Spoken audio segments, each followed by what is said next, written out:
Oi, galera do bem, estou de volta, voltei, né?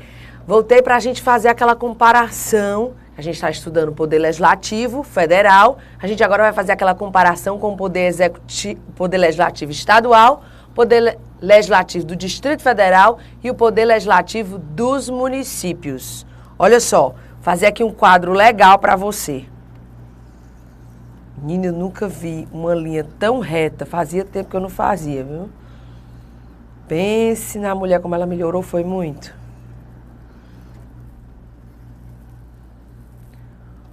União, Estados, Distrito Federal e os municípios. Então aqui, ó, você vai colocar Poder Legislativo. Fazer esse quadrinho aí. Aí aqui a União. Você vai botar aqui os artigos 44 a 75. Todo o legislativo, tá? Os estados membros ou estados federados. Artigo 27. Distrito Federal.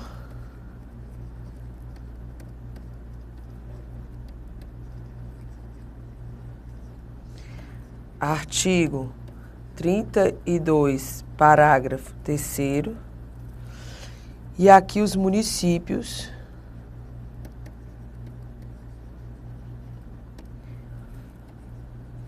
Artigo 29, aí o inciso 1, 4, 6, 7, 8 e 9. Pronto. Esse é o quadro que você deve ter. E agora a gente vai pegar na sua Constituição esses dispositivos que eu já coloquei no material de vocês. Mas eu queria que você pegasse para a gente não perder tempo. Então pega aí primeiro o artigo 27. Olha só o que ele diz aqui. Primeiro parágrafo primeiro, para que fique bem claro que tudo que se aplica a deputados e senadores, regra, se aplica a deputados estaduais.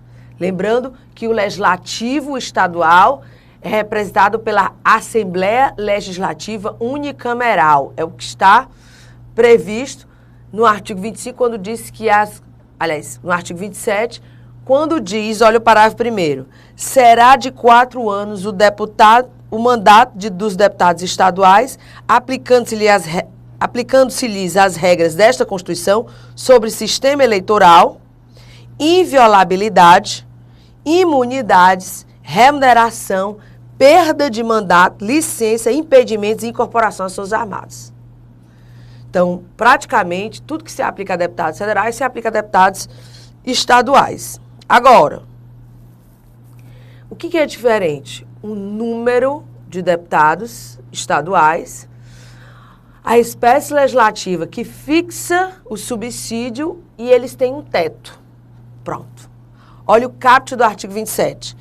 O número de deputados à Assembleia Legislativa, que é quem representa o Legislativo Estadual, corresponderá ao triplo da representação do Estado na Câmara dos Deputados e, atingido o número de 36, será acrescido de tantos quantos forem os deputados federais acima de 12. Valei-me! O que é isto, Malu? É porque direito constitucional também é raciocínio lógico. Aquela história, ou seja, direito constitucional é tudo. Olha só, já coloquei aqui para vocês, lindo. Primeiro, a regra é o seguinte, o número de deputados estaduais no Estado é 3 vezes o número de deputados federais eleitos. A gente viu, vídeo passado, que deputados que está lá no artigo 45, artigo 45, nenhuma unidade da federação pode ter menos de 8 nem mais de 70. Então, o número de deputados vai variar de 8 a 70, deputados federais. E no Estado, 3 vezes o número de deputados federais. Mas, olha o que é que diz aqui no caput.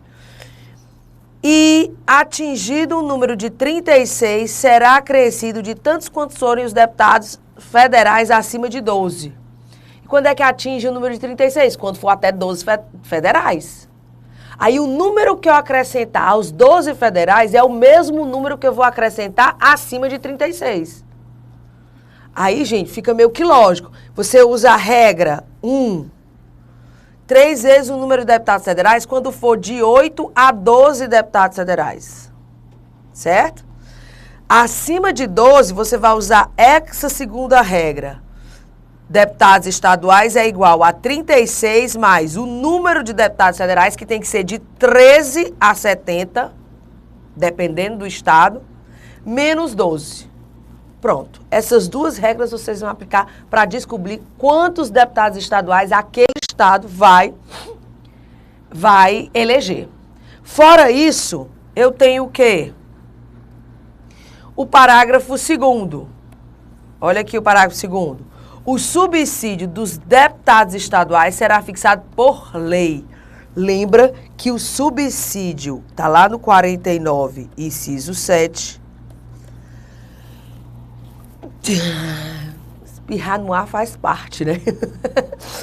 Que lá no 49, inciso 7, o subsídio de deputados federais e senadores é estabelecido por decreto legislativo, que não tem sanção do presidente. Lembrou desse detalhe? Aqui é por lei de iniciativa da Assembleia Legislativa, na razão de, no máximo, 75% daquele estabelecido em espécie para deputados federais. Observado o que dispõe os artigos 39, parágrafo 4, que é o subsídio, 57, parágrafo 7,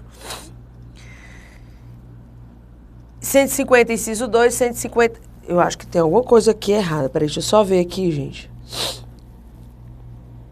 Não, tá certo. 150, inciso 2, 153, inciso 3 e 153, parágrafo 20, inciso 1. O mais importante aqui é você saber que é por lei, então vai ter sanção do governador e é no limite máximo de 75% daquele estabelecido em espécie para deputados federais. Ponto. Tá? Aí, o Distrito Federal, deixa eu pegar aqui, vem aqui para o artigo 32, pega na sua própria Constituição para a gente não perder tempo. Artigo 32...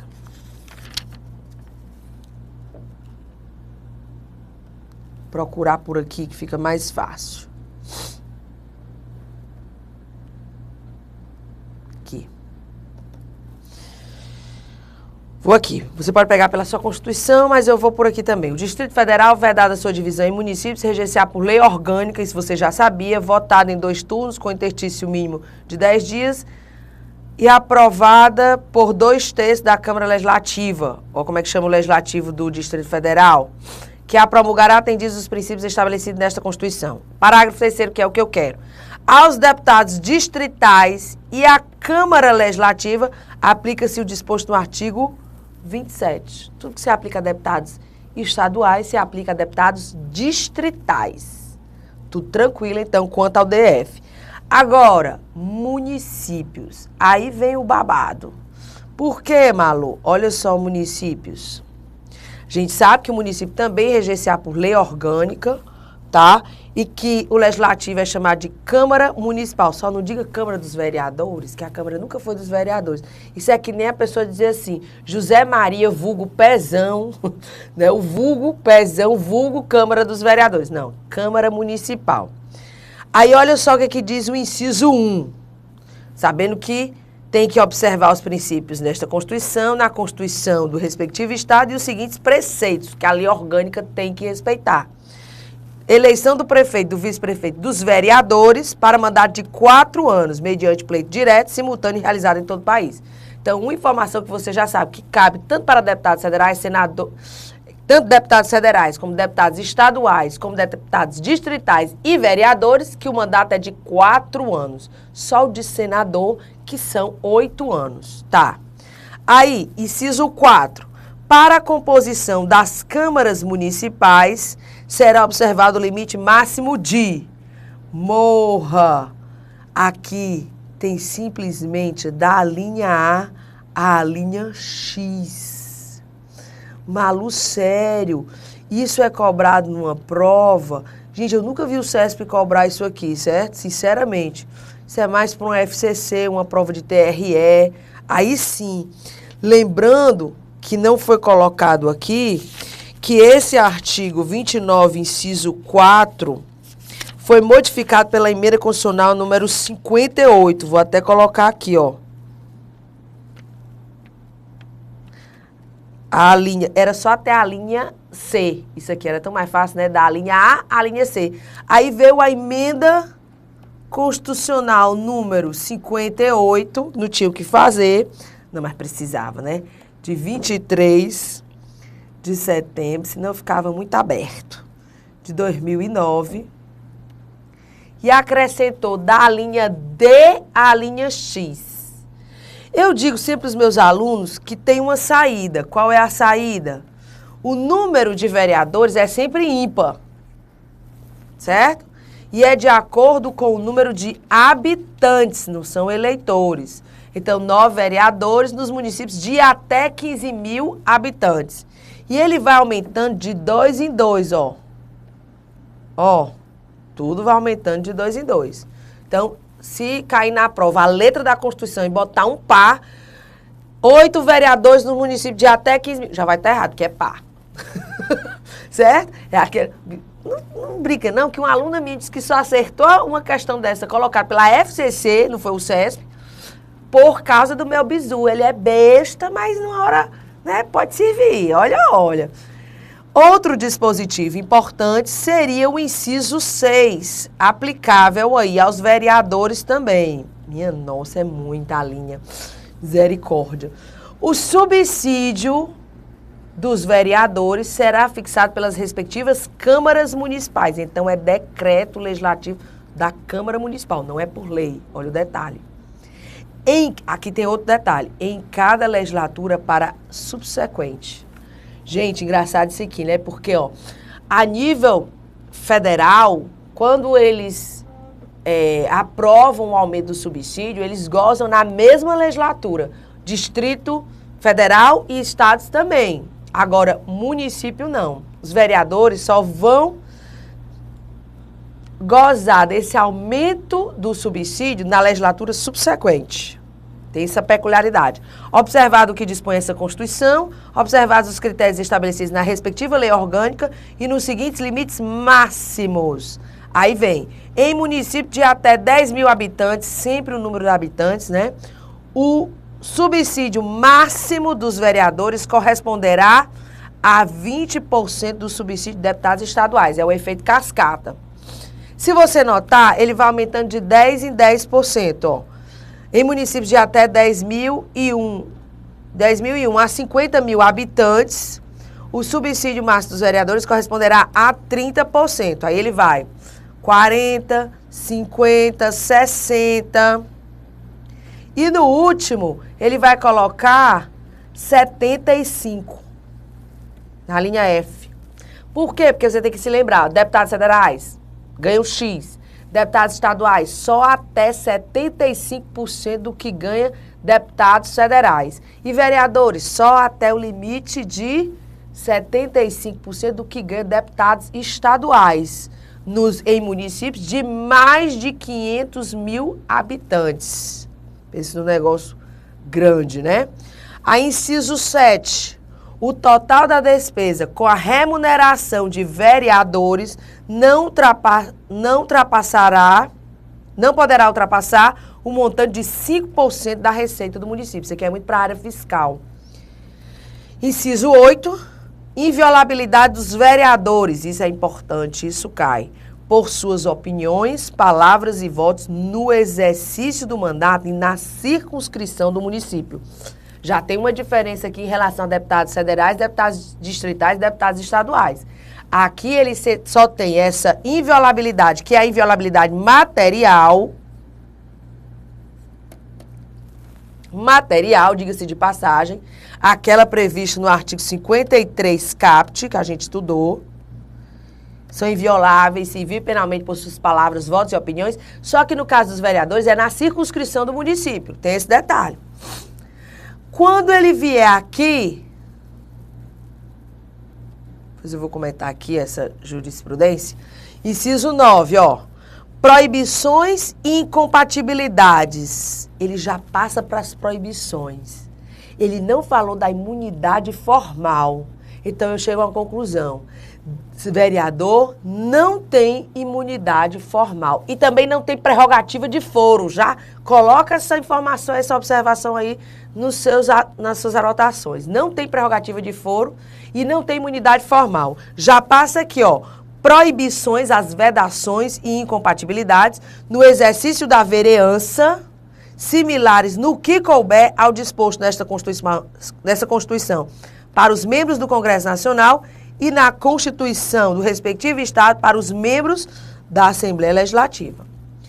Aí, vem aqui para essa jurisprudência maravilhosa. Ação direta de inconstitucionalidade, Constituição do Estado de Sergipe, artigo 13, inciso 16, que assegura aos vereadores a prerrogativa de não serem presos, salvo em flagrante de crime inafiançável, nem processado criminalmente sem a devida autorização da respectiva Câmara Legislativa, com a suspensão da prescrição enquanto durar o mandato. Aí foi que o STF entendeu competência da União para legislar sobre direito penal e processo penal.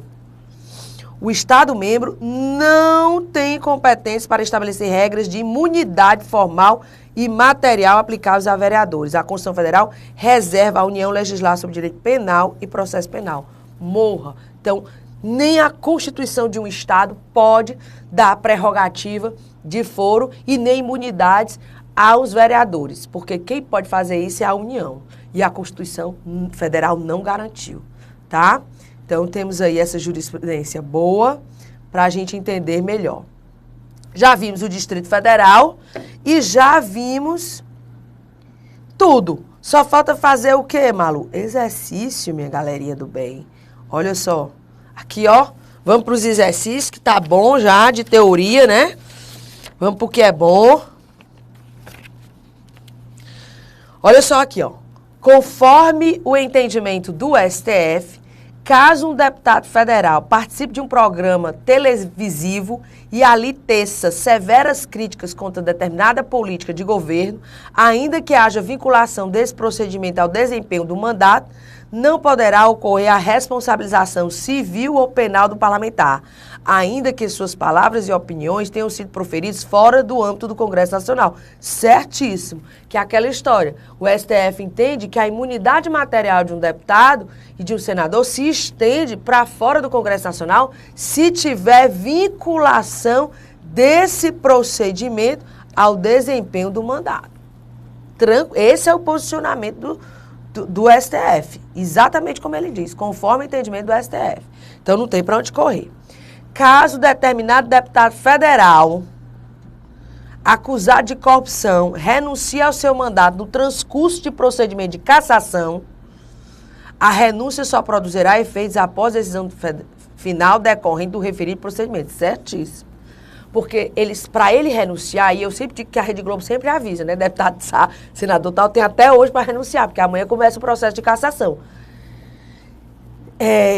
Iniciou o processo, o pedido de suspensão fica suspenso. É só você pegar o artigo 55, pega aí o seu artigo 55, você vai ver. Parágrafo 4º, tá? 55, parágrafo 4º. Então, certíssimo o item, não tem nem o que conversar. E questão agora 17. Tanto deputados federais quanto senadores não poderão manter contratos com empresas concessionárias de serviços públicos após a diplomação, devendo encerrar contratos previamente acordados. Tá errado aqui, por quê, gente? Porque ele diz assim, ó, não poderão manter contrato com empresas concessionárias de serviço público após, desde que tenham cláusulas uniformes. Olha só, já pensou? O banco ele vai ter que encerrar o contrato com o banco? Não, tá errado. Isso está no artigo 54, inciso 1, a linha A. Tá? Olha só o que ele diz aqui no 54, inciso 1. Os deputados e senadores não poderão, desde a expedição do diploma, firmar ou manter contato com pessoa jurídica de direito público, autarquia, empresa pública, sociedade de economia mista ou empresa concessionária de serviço público, salvo quando o contrato obedecer a cláusulas uniformes. Então, o item está errado. Vem agora para a questão 18. Aos suplentes de senadores e deputados federais são garantidas as mesmas prerrogativas dos titulares, ainda que aqueles não estejam em exercício. Errado, nós vimos essa jurisprudência no final do vídeo passado, eu até me lembro.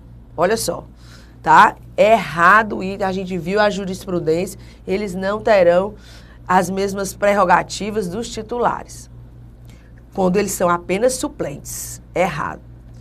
Vem a questão aí, 19. O processo penal impetrado contra deputado federal será julgado no STF, enquanto durar seu mandato, ainda que o crime tenha sido cometido antes da eleição. Certo, certo.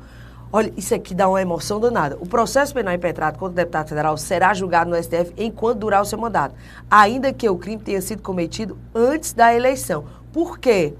Porque ele não tem prerrogativa de foro. A partir da diplomação, está no artigo 53, parágrafo 1º, o processo vai para o STF. Malu, mesmo que o crime tenha sido cometido antes da eleição, sim, não ele está falando da prerrogativa de foro, ele está falando da imunidade formal. Então, ó, certíssimo item. Quando acabar o mandato, aí volta para o juízo de primeiro grau. Essa é a regra, tá? Tem exceções? Tem as exceções, sim. Inclusive, das exceções é se já tiver começado o julgamento no STF, tá? Aí, olha só, questão 20 agora.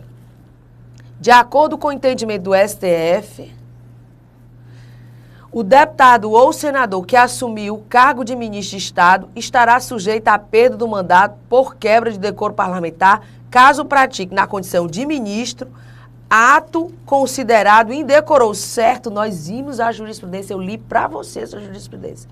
Certíssimo, esse é o entendimento do STF, tá? Porque por razões de ética, né, profissional, até a gente viu isso. A jurisprudência é bem clara nesse sentido. Aí vamos nós. Olha só, questão agora 21. A vedação da prisão de deputados e senadores abrange a prisão em flagrante pela prática de crime inafiançável. Olha só o que ele diz. A vedação da prisão de deputados e senadores abrange a prisão em flagrante pela... Não, porque essa é a exceção. Está lá no artigo 53, parágrafo 2º. Errado o item. Foi para estagiário da Defensoria Pública. Olha só, gente. Questão aqui 22. As imunidades parlamentares serão automaticamente suspensas durante o estado de sítio. Errado também. Por quê, Malu? Nós vimos lá no artigo 53, parágrafo 8º. As imunidades de deputados ou senadores subsistirão durante o estado de sítio, só podendo ser suspensas mediante o voto de 2/3 dos membros da casa respectiva, nos casos de atos praticados fora do recinto do Congresso Nacional, que sejam incompatíveis com a execução da medida. Então, errado o item. 23. O deputado ou senador que tenha praticado crime antes da diplomação não terá direito à imunidade formal em relação ao processo e à prisão. Olha só, o deputado ou senador que tenha praticado crime antes da diplomação não terá direito à imunidade formal em relação ao processo e à prisão. Errado. Por quê? Porque quanto à prisão ele tem. Tá certo? Olha, essa história de praticado crime antes da diplomação é só do artigo 53, parágrafo, pega aí para vocês verem, parágrafo 3º. Recebida a denúncia contra o senador ou deputado por crime ocorrido após a diplomação, o Supremo Tribunal Federal dará ciência à casa respectiva que, por iniciativa de partido político nela representado e pelo voto da maioria de seus membros, poderá, até a decisão final, sustar o andamento da ação. Aí ele diz aqui, o deputado, o senador que tenha praticado o crime antes da diplomação não terá direito à imunidade formal. Aqui está certo. Agora, em relação ao processo, mas em relação à prisão, não. Em relação à prisão, ele continua com essa imunidade. Ok, isso? Então, o item está errado só por causa da prisão. Boa essa questão, hein? Muito boa, dá para pegar muita gente. Questão 24 agora, olha bem. O foro competente para julgar os deputados e senadores a partir da expedição dos respectivos diplomas será o STJ. Não, esse aqui foi de graça, né? Artigo 53, parágrafo 1º. STF, item errado. Aí vem, questão 25. Cada Estado-membro e o DF possuem 3 senadores. Tranquilo. Os senadores são eleitos pelo sistema majoritário. Verdade, majoritário simples. E gozam da imunidade material e formal. Tranquilérrimo. Somente brasileiro nato poderá ser presidente do Senado Federal. Perfeito. É da competência privativa do Senado Federal escolher 2/3 dos membros do TCU. Isso é que está errado. Valei-me, Malu. Quem escolhe esses 2/3 do membro do TCU é o Congresso Nacional.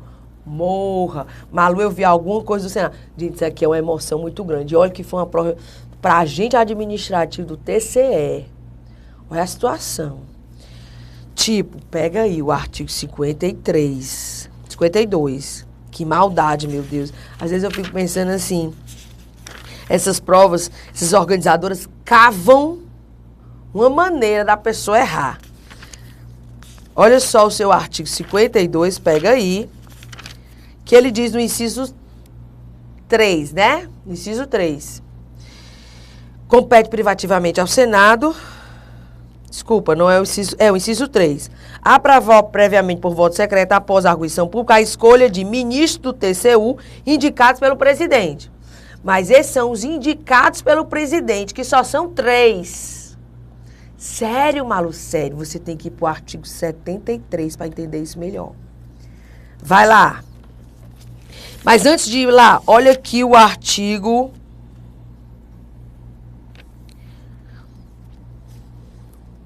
Deixa eu pegar aqui. Olha só o artigo 49, inciso 13. Compete exclusivamente ao Congresso Nacional escolher 2/3 dos membros do Tribunal de Contas da União. Que é justamente a questão. Que você lá no 73, então, entende. Os ministros do TCU são 9. 3 indicados, 3 escolhidos pelo presidente, só que eles têm que ser aprovados pelo Senado Federal. E 2/3, que são 6... escolhidos pelo Congresso Nacional. É o que diz aqui o artigo 73. Então, você tem que estudar o 73, você tem que estudar 73, parágrafo 2º. Você tem que ver isso no 49, inciso 13. E tem que ver o 52, inciso 3. Qual era a linha? Gente, é muita coisa, né não? Vamos combinar? Mas é isso mesmo. Chega quem consegue juntar mais informações. Essa é a verdade. 52, inciso 3, a linha B. Pronto, estuda esses 3 juntos que dá tudo certo. Aqui seria Congresso Nacional. Por isso o item está errado. Tô acabando, né? O tempo... Vamos lá, vamos ver se a gente termina isso aqui. Dá para terminar. Olha só. Somente após o voto da maioria absoluta dos membros da Câmara dos Deputados, o Supremo Tribunal Federal poderá receber denúncia criminal contra o deputado federal por crime ocorrido após a diplomação. Realmente não é... A Câmara tem que autorizar, mas não é maioria absoluta. São 2/3. Artigo 51, inciso 1. autorizado o processo contra o presidente por 2/3 da Câmara dos Deputados, o STF poderá, não é que ele deverá, porque ele não é obrigado, receber a denúncia criminal contra o deputado federal por crime ocorrido após a diplomação ou antes da diplomação, certo? Isso aqui é a imunidade processual para suspensão, independentemente. De qualquer forma, o item está errado porque não é maioria absoluta, ok? Aí vem para a questão 27. Caso um senador federal assuma o cargo de ministro de Estado do Meio Ambiente, deverá ser convocado para assumir seu cargo no Senado Federal suplente filiado a seu partido, ainda que à época das eleições tal partido tenha participado de coligação partidária. Errado.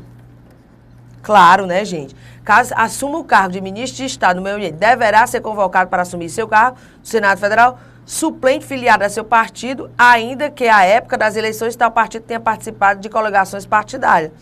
Considerando que tem que ser o suplente dele, ainda que à época das eleições tal partido tenha participado de coligação partidária. Só participou, não tem isso. Então, errado o item. Questão 28, olha só. O entendimento mais recente do STF é de que, havendo a suspensão dos direitos políticos do parlamentar condenado criminalmente por decisão judicial transitada em julgado, ocorre, como efeito do trânsito em julgado, a perda automática do mandato parlamentar. Errado, nós também estudamos isso quando a gente está estudando o artigo 55, na cassação. O entendimento mais recente é que não é automático. Eu conversei isso com vocês, que foi a AP 470 do mensalão, que, na verdade, quem vai decidir é a casa respectiva, do jeito que reza o artigo 55, parágrafo 2º. Aqui, a gente está falando da nossa última questão, é isso, para a gente terminar. Após a invasão do quartel central de uma corporação do Corpo de Bombeiros de determinado estado por um grupo de bombeiros grevistas, o governador se manifestou afirmando que a greve é inconstitucional e que os grevistas estariam praticando o crime de motim. Ao participar de um programa de rádio, um ex-bombeiro militar eleito, deputado federal pelo referido estado, atacou a honra do governador com o objetivo de defender os bombeiros amotinados. Nessa situação, o referido deputado federal estaria protegido pela inviolabilidade material e não responderia civil ou penalmente por sua manifestação no programa de rádio. É errado, porque, olha só,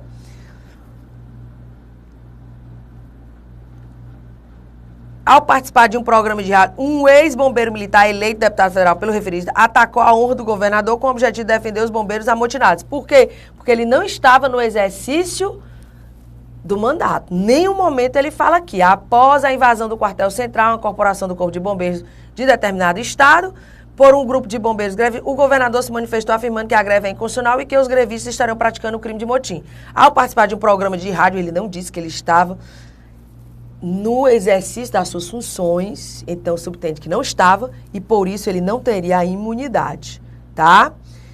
E é um deputado federal. Então, errado o item e aqui a gente termina para no próximo vídeo a gente falar do artigo 57, 58 e terminar o Poder Legislativo dessa parte de disposições gerais. A gente inicia processo legislativo. Até o próximo vídeo.